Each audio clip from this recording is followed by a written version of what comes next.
Tangis Ibunda Oshima Yukari pecah saat terima jenazah anaknya di RS Polri, peluk dan elus peti jenazah. Isak tangis pecah di depan ruang instalasi kedokteran forensik RS Polri Kramat Jati, Jakarta Timur, Sabtu tanggal 25 Januari tahun 2025, malam.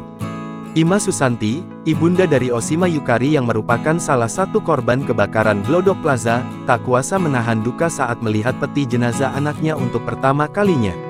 Momen memilukan ini terjadi setelah Ima menerima surat penyerahan jenazah dari pihak rumah sakit.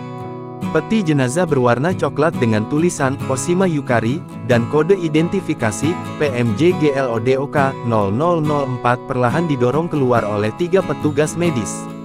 Air mata Ima terus mengalir pada momen tersebut. Ia terlihat lemas, kedua tangannya menggenggam erat satu sama lain, mencoba menahan kesedihan yang mendalam. Kerabatnya yang setia mendampingi tak henti memberikan pelukan dan mencoba menenangkan. Namun, rasa kehilangan itu terlalu besar untuk disembunyikan. Saat peti jenazah dimasukkan ke dalam ambulans, Ima melangkah mendekat dengan tubuh yang dituntun oleh kerabatnya.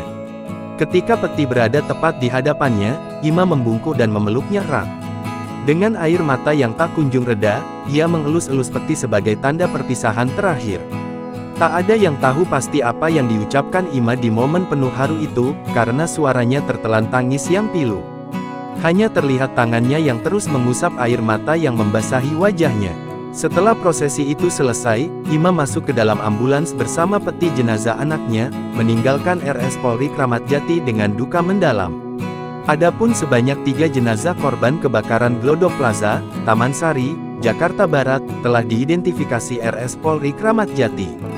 Kabid Humas Polda Metro Jaya Kombes Ade Arisyam Indradi menyampaikan, 3 korban yang teridentifikasi merupakan 2 pramugari dan 1 lainnya adalah karyawan badan usaha milik negara BUMN. Download Tribun X sekarang, menghadirkan lokal menjadi Indonesia.